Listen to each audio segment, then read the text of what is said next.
Wonderful, welcome. And bienvenidos a todos. And kimak olal, achkimaking wolin wilikech. My name is Dominique Rosolo, Tene Boshni Inkaba, and I'm a research scientist here at the Qualcomm Institute, and it is my pleasure to host this opening event for Lienzo de Piedra, Canvas of Stone, and to welcome our guest, Dr. Fabio Esteban Amador. Chico Mostok, Cave of Creation, Xibalba, Underworld, Pool Tunich, Stone House of the Earth Lords. Across Mesoamerica, caves are associated with emergence and fertility. And Andean peoples gaze skyward, the mountains imbued with ancestral power. The Maya of the Yucatan ventured below into the place of otherworldly beauty and danger. Cenotes and watery caves were the dwelling places of the Chaks, the gods of rain and lightning, and the rituals performed within their realm would ensure a nourished earth. As a young archaeologist, I wanted to understand how the ancient Maya conceptualized, transformed, and interacted with caves. In 1997, after Fabio and I worked on the same project in El Salvador, he joined me underground in Quintana Roo. Together, we scraped by, surveying and excavating in the darkness, taking the damp subterranean air deep into our lungs, wandering through the labyrinth day after day. It's me on the left, Fabio on the right. And Fabio excavating. Though these were times of relative quiet, the sacred landscape of the Maya has long been contested. Conquest, subjugation, revolt. The caste war beginning in 1847 ultimately gave rise to the Crusoe villages of the rebel Maya. Their land declared the territory of Quintana Roo in 1904. And through the machinations of resistance and benign neglect, statehood arrived late, 1974. The rise and expansion of mainstream industrial tourism in Quintana Roo is familiar to all of us. Cancun, Tulum, the so-called Riviera Maya. Fabio's work now resides within a new and rapidly developing social and economic context, Tren Maya.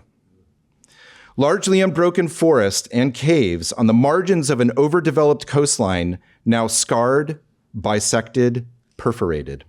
Forever changed, though captured forever. Before I introduce Fabio, I'd like to acknowledge the efforts of Casey Polacek, who brought this exhibition together with an enviable combination of skill and grace, and Scott McAvoy, who created the visualization that you will soon see in the gallery.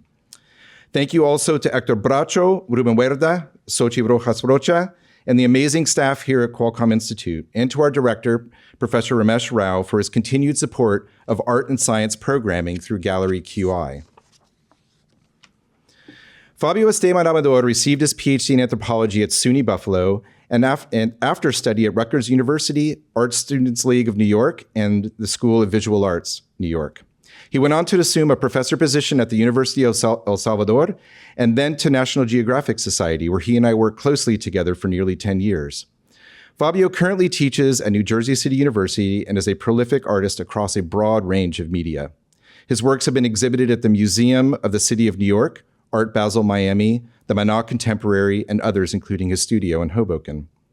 Following Fabio's presentation, we will welcome our discussant, Professor Ricardo Dominguez, and shortly before 6, we'll adjourn for a reception and a gallery opening. Now please welcome Fabio Amador.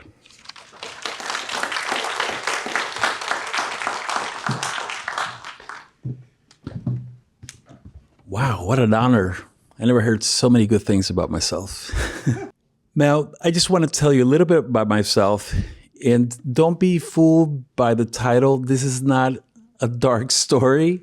In fact, some of what I have to tell you is that some of the most beautiful things that I've found and discovered in life were in darkness.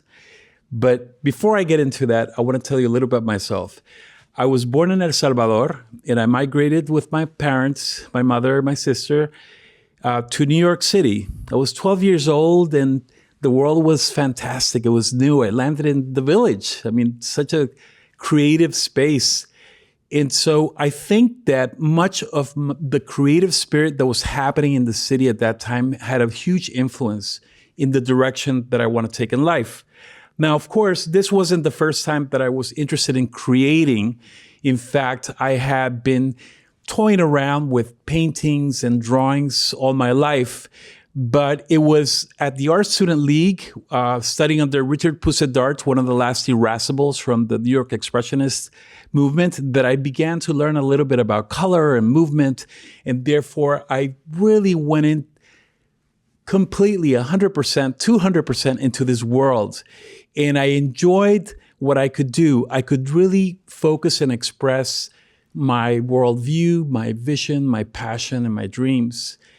But there was something missing.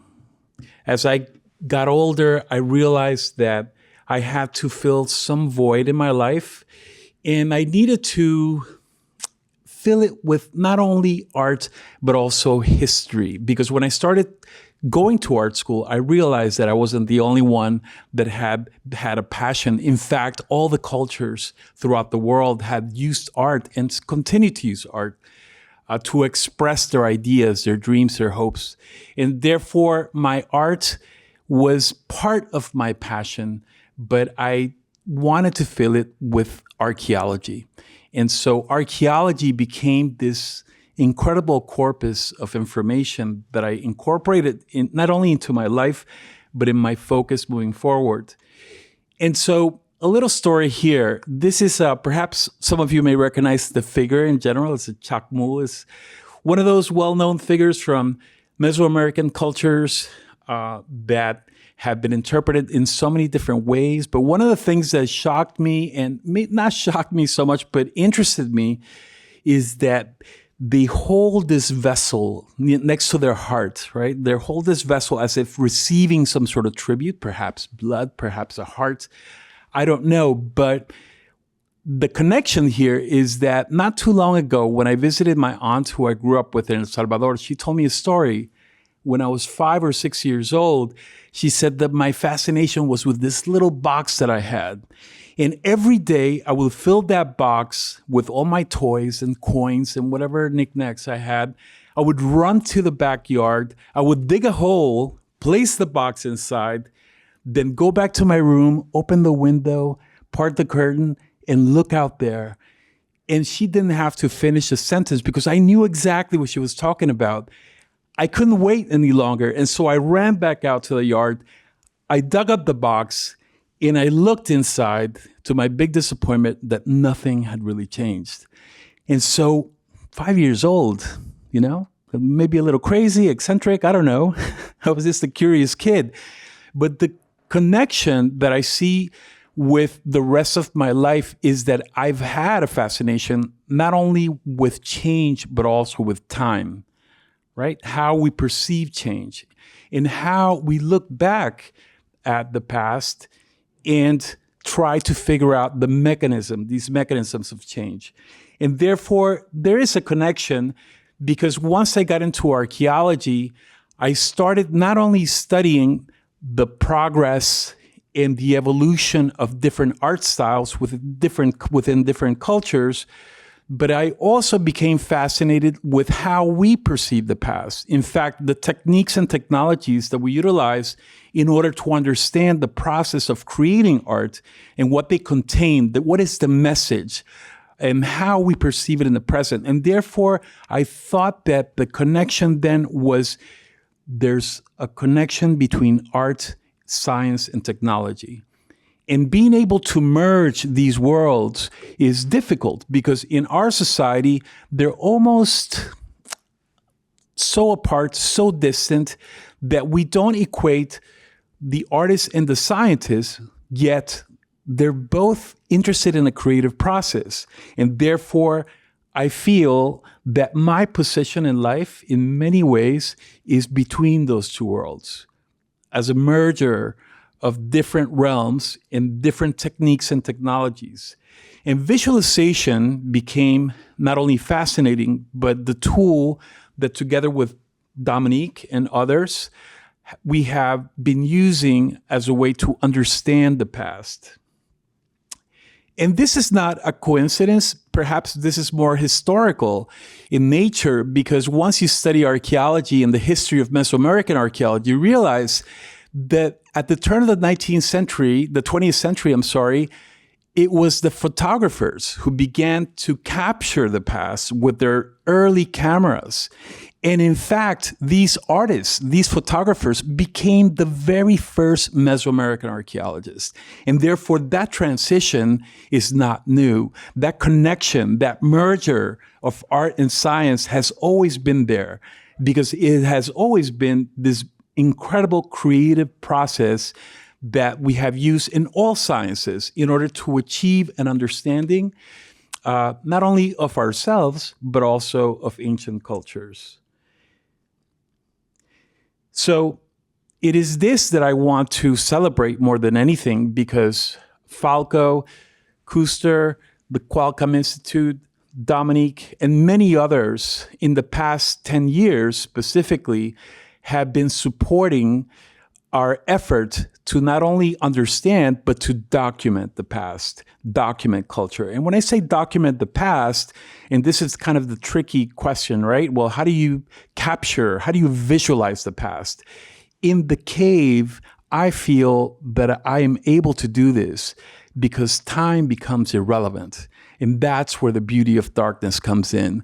This journey through darkness is really a journey through time in the sense that the halls and the passageways that I'm able to walk through and capture with my camera were also the realm of the Maya that walked them 2,000 years ago, and others, as we know, that have been traveling through these different passages and caves for the past 15,000 years. So in 2017, when I had a handle, or at least I thought I had a handle on both art and science and work and life, I had a kind of a rough year. You know, we all have those. It was dark. It was not so much work. I mean, I'm not going to lie to you. It was very difficult to look forward.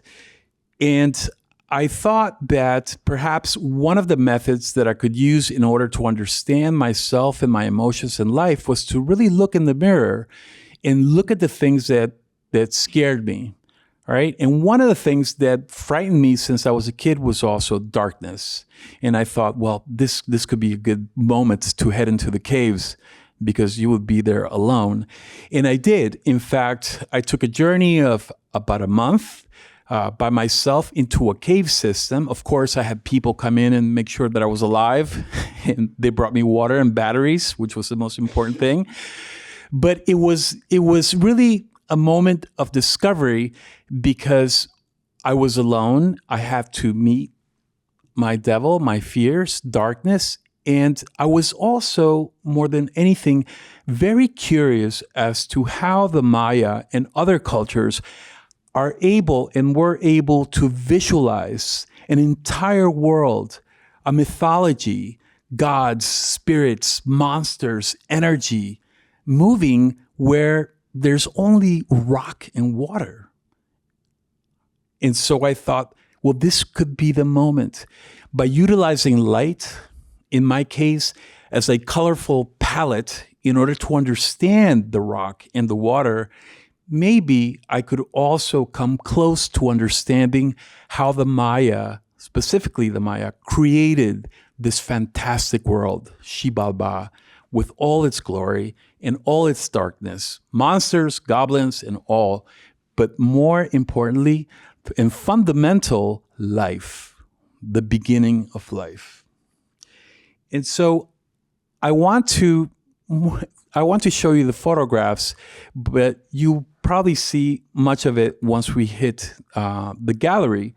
And so I wanted to focus a little bit on the glyphs that were created by the Maya, again, thousands of years ago, but that are connected to this thought process and this journey. And let's start with the first one, Chen, cave. So the cave for me symbolized not only the connection to this underworld, but also it meant leaving the world behind. All the noises, all that burden, all the weight that brings us down or that is heavy upon us was lifted when you enter this space. And this is how I felt. This was the realm where light turns into darkness, the realm where your eyesight has to adjust, where the noise again becomes quiet, and all you could hear is the sound of your breath and the beat of your heart.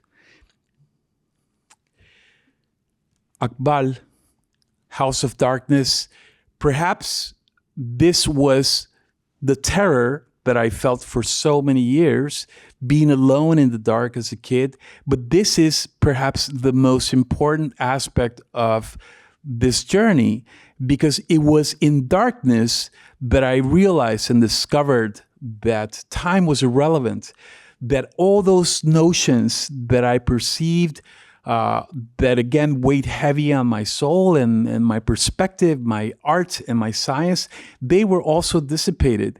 And although it took a while to adjust to this darkness, and by a while I mean weeks, there came a time when I felt comfortable. I felt comfortable enough to begin to feel, to sense, and therefore it turned into a sensorial experience as opposed to a visual capture of what was going inside.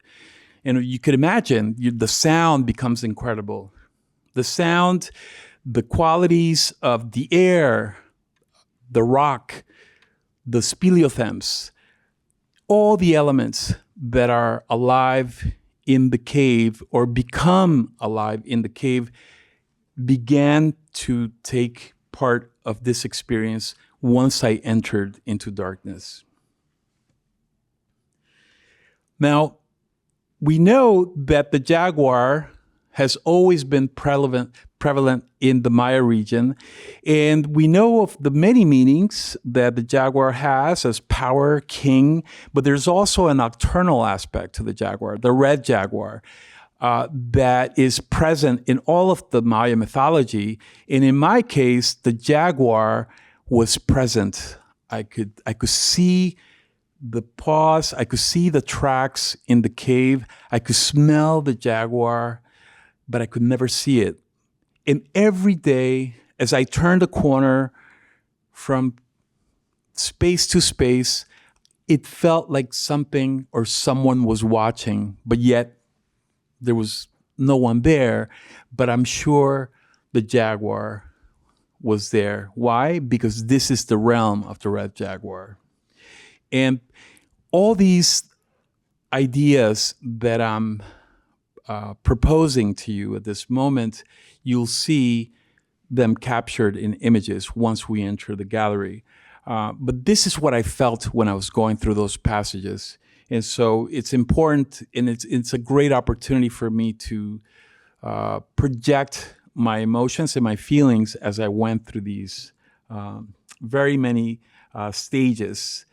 Now, water, of course, was life. Without water, we don't exist. And in the cave, I was very lucky that there was always a layer of water, sometimes deep, sometimes shallow, but the water was always present. And it was astounding because it was there that I realized that incredible trajectory that occurred from the clouds to the surface of the earth. Then it percolated through the rock. It melted the rock. It came alive again, and it carried with it karstic elements that began forming other speleothems in the form of stalactites and stalagmites.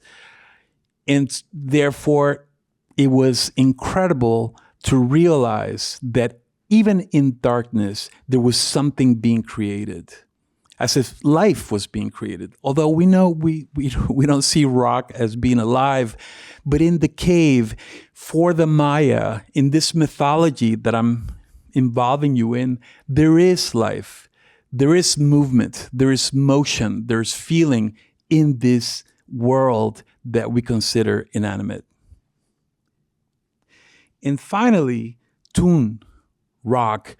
This was perhaps one of the most important elements as I made myself through made my itself through this cave system, because the stone that I thought was absolutely static, inanimate, it did become alive. And I thought, well, how did the Maya create all those incredible monsters and spirits? How do they become alive? How did this system give life to a culture that we admire for its incredible creation of science and religion and all of that it brings to us? And it is through a flickering light that they brought into the cave for miles and miles into that darkness, that flickering light that reflected off the walls and that was curved and that was given color through the different areas, and the fire itself, from red to green to blues, that's what gave it movement. And I realized that that's what gave the Maya the basis and the foundation to create this source. And so I think that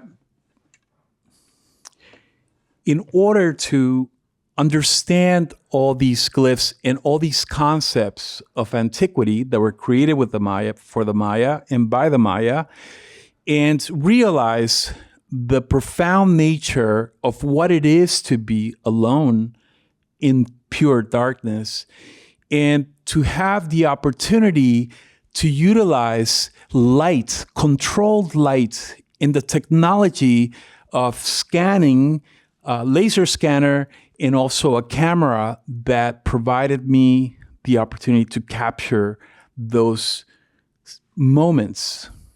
And the difference that I see between much of what I have studied in the past and have been focused in the past is that photography for me, and perhaps all creativity, all that I make, is not necessarily capturing a space or a time, but rather an emotion.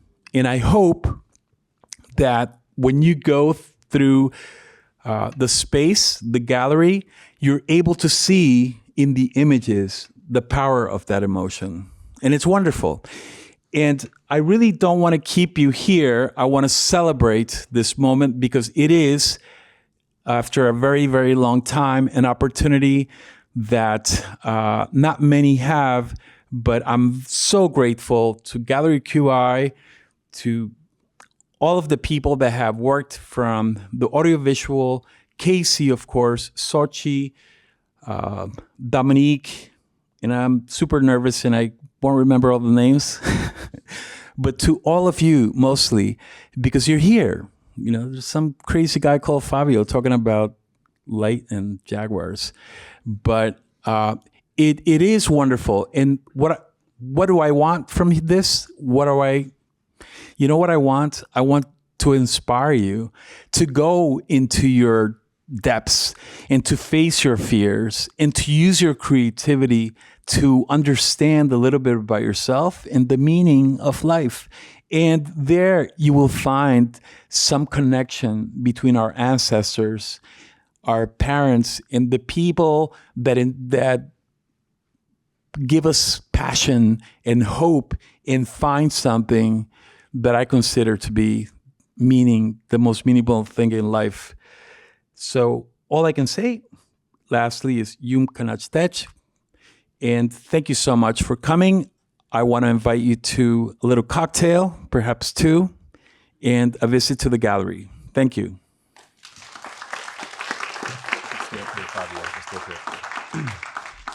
Thank you, Fabio. So Ricardo was not able to make it at the last minute, but this might be a nice time for a little Q&A, and we'll just sort of stay up here at the lectern together. And I think there are microphones here in the audience if anyone has any questions for Fabio, and we can have a conversation for a bit, and then maybe in 5 or 10 minutes or so, we can adjourn and wander outside. So I did have one thing that I wanted to address that I failed to mention, but it was very present, is that all these sacred spaces that we think of as eternal are not.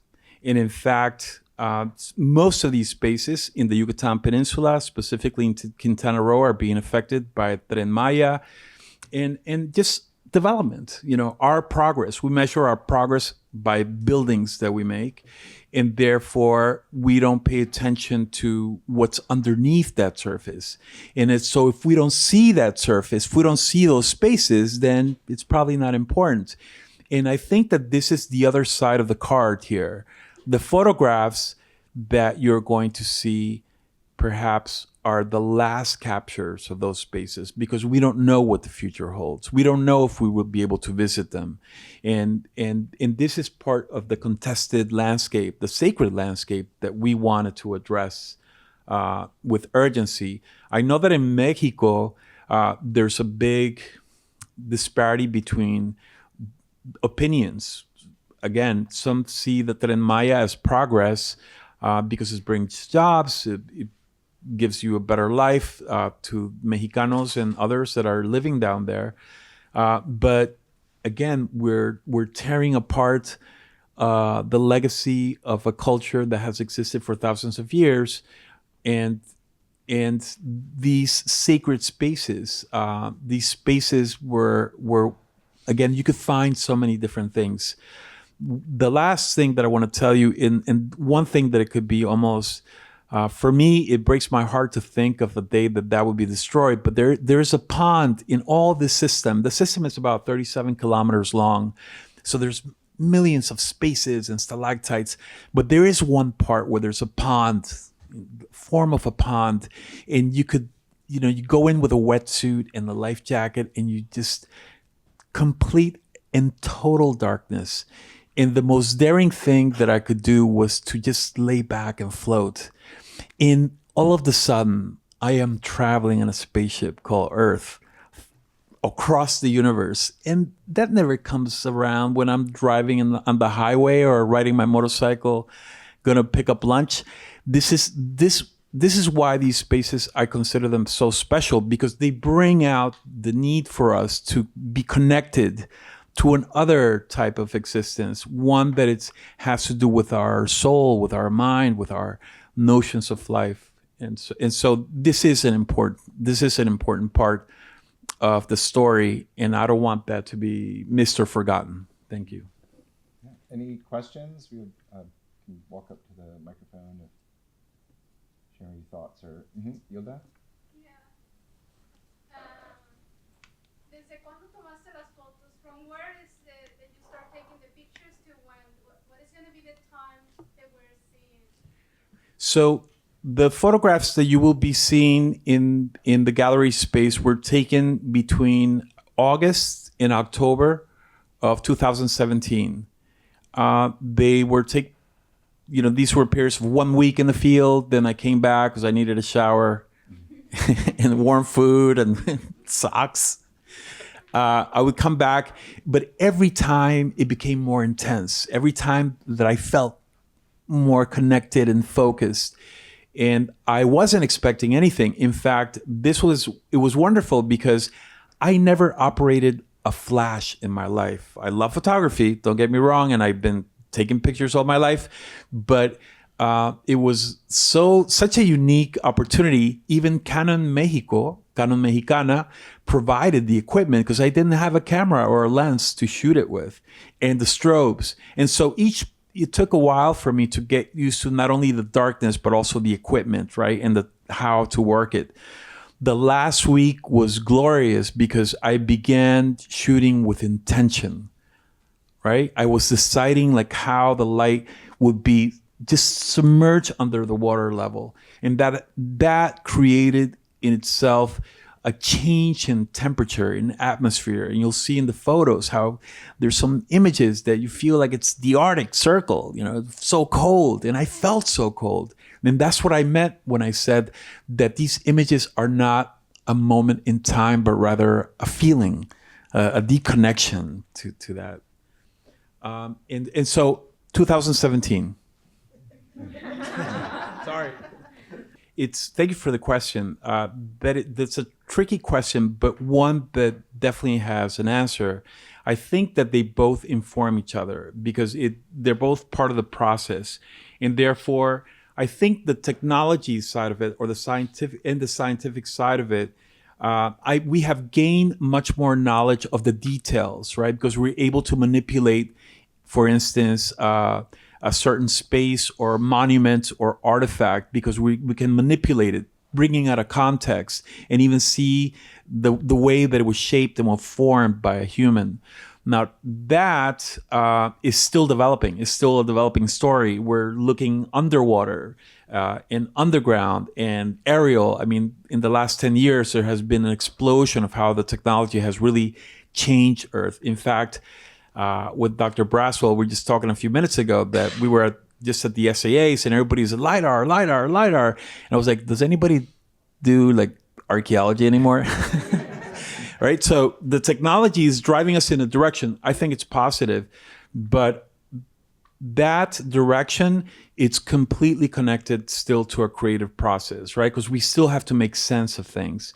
And I think that that's the artistic side, right? I'm able to not only discern from the styles that are used when people are modifying the surfaces of a structure or an artifact in the past. There's, you know what it is?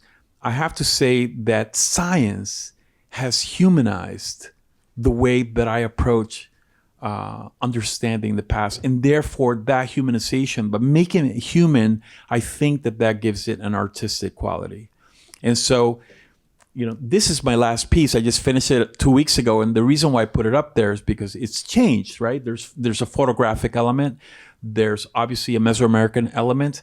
There's the story of my aunt with the black box, but there's an appreciation for not observing a monument as a rock being carved in the past, but rather as the result of an activity taken up by a human with a vision, right? To project their ideas of the world and life.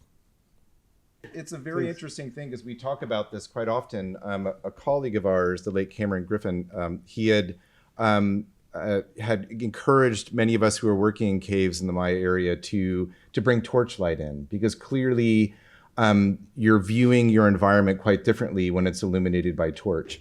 And it's, the walls flicker. There's a play of light and shadow. There's things that are inanimate become animate. It changes the way you perceive your environment. It also creates a sense of urgency because you have a limited resource and you're moving differently. You're interacting with each other differently. And so we think about that all the time. And it's a good point. The part of understanding ancient Maya ritual cave use was understanding how people perceived their environment, interacted with their environment, moved through it, perhaps in a processual way, probably in a way that was quite thoughtful, and not at all casual. So, but that's something we think about quite often. That's a wonderful practice too. And also another important thing in caves is that we've learned is to sort of move quietly. There's a practical reason for not talking to each other, because then you forget where you are and you get lost. So very often you don't talk and you constantly turn around and you look forward and you look down and you look up and you keep moving and you're building a mental map. And surely people had done that for millennia as they navigate very complex and wild places. So it's a good observation. Yes. I also think about that. I think you sparked a memory inside of me, because I remember the first time that I went to a cave system, a very large cave system in Yashuna. I remember asking the archaeologists, have you ever considered using a torch, building a fire? And so we ended up starting work at midnight. And that was so revolutionary, because when do you go to work at midnight? Well, archaeologists normally start very early. And I thought it would be grand to start at a time that was being used in the past. And so we built the fire. We got into a cave, and the flickering light again created this animated world that I don't think we would have been able to capture. And I knew that was a connection with the past, especially how people viewed. And in fact, we published that story and photograph by National Geographic. And it was amazing because, I think that we have to make the effort in the present to change the way we perceive the world.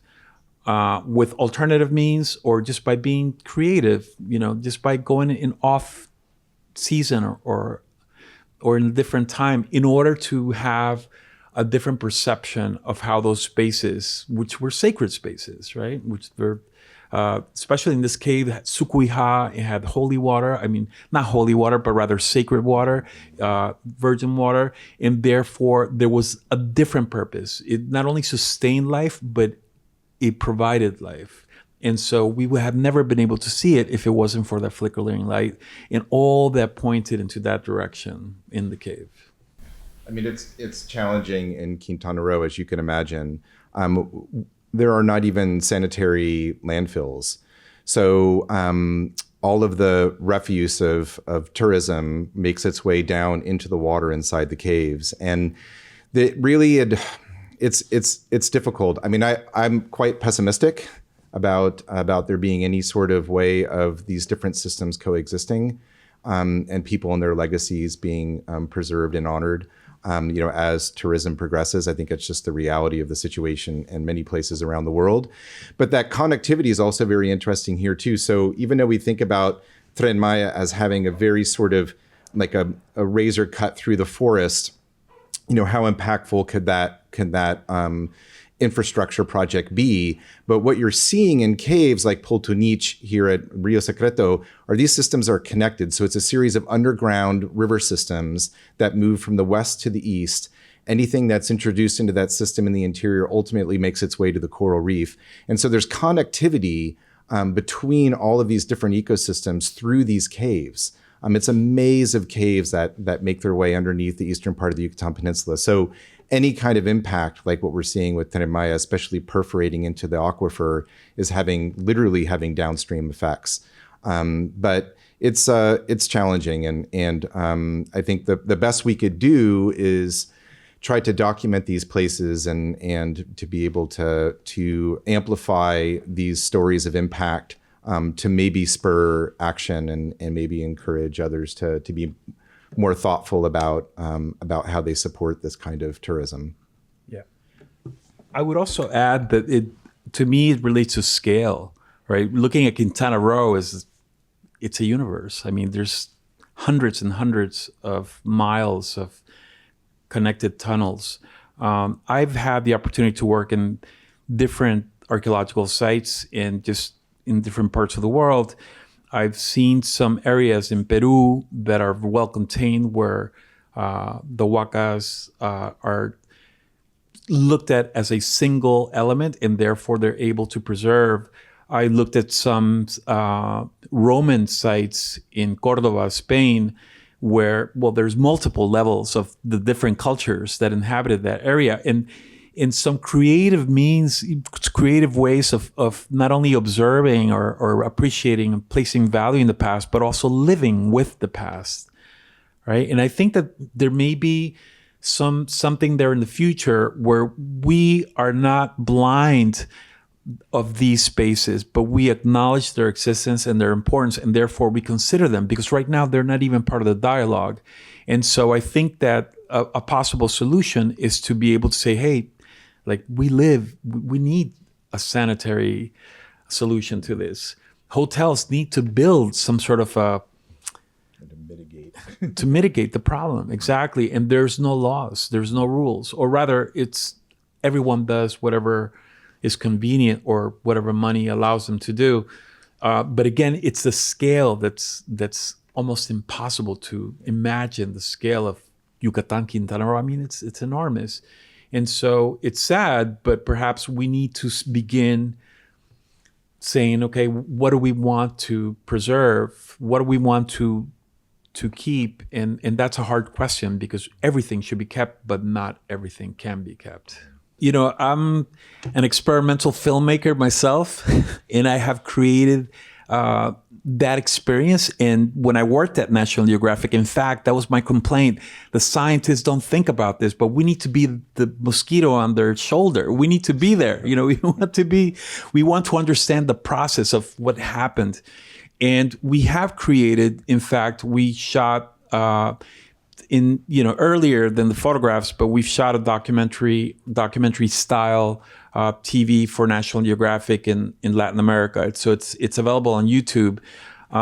We are still working in other very artsy experimental films, but I think that there needs to be a component. And this is a really important point, because there is a distance between science and art, in that we have a perception of any type of capture is still within the creative realm, right? And therefore, it doesn't have as much weight when we begin to evaluate or place value on the scientific, the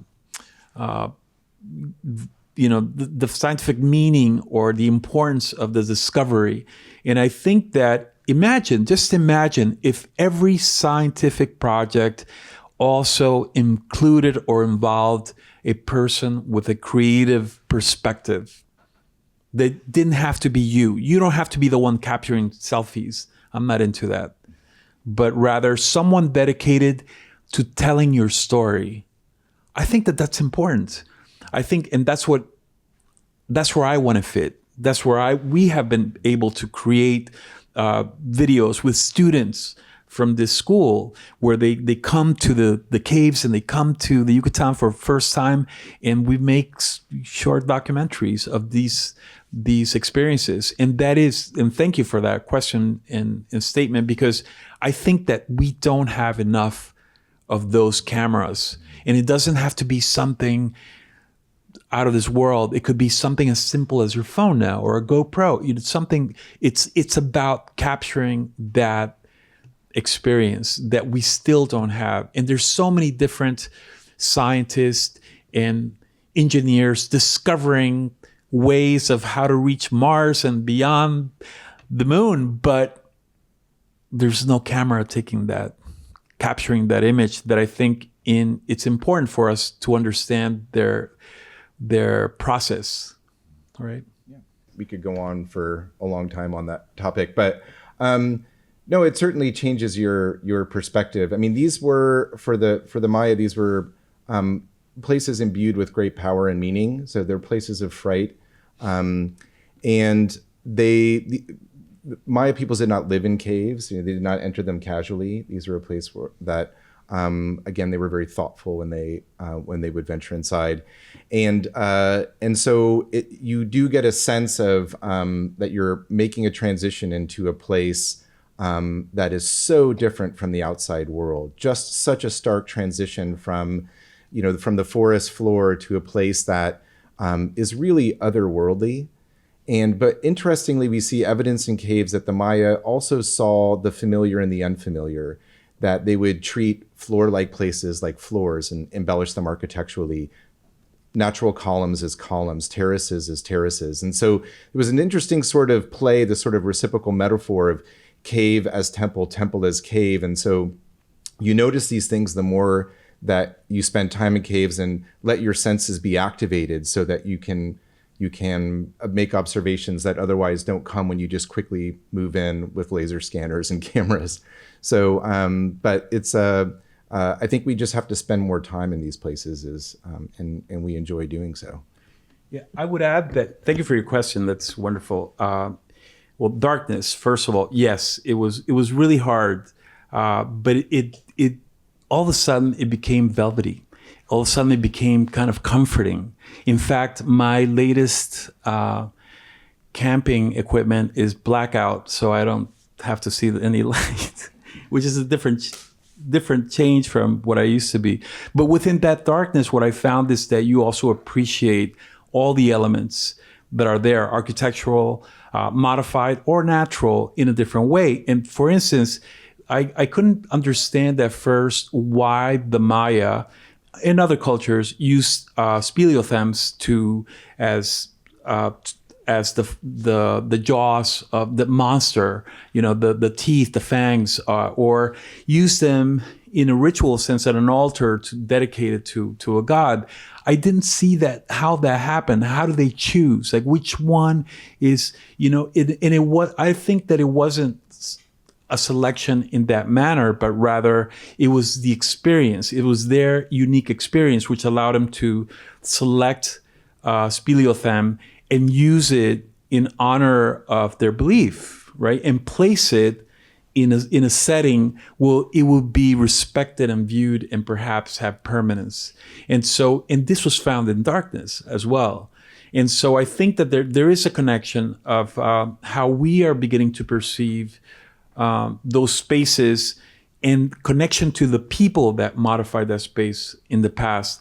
I mean, we are not Houdini. We're not going to have a round table and try to talk to the Maya ghosts and the spirits, but it really is that type of energy that you could perceive when you begin to see an intentional placement or an intentional modification that occurred such a long time ago, that when you begin to realize that the formation of this culture is not necessarily arbitrary, but it's well directed towards a very creative solution to perhaps many of the problems, such as they had in the past, such as the lack of water at times, right? And we actually have a stalactite in the show. It looks beautiful, but it's a record, right? It's also not only tells us about the value they placed on a simple rock, but also how that simple rock is providing us with a history of what they went through for thousands of years. So there is a special connection. I think that when we are walking into these spaces with all the technology that we want, capture every centimeter, but there's still a human element that is needed in order to be able to see those spaces. And that's what I meant with making science, not making it human, but rather humanizing our approach to understanding the past. Well, thank you, everyone, and thank you, Fabio, for sharing your work with us. Thank you for coming. Yep. Dios Politique, and we'll see everyone outside. Please enjoy and visit the gallery as well. Thank you so much. Yes.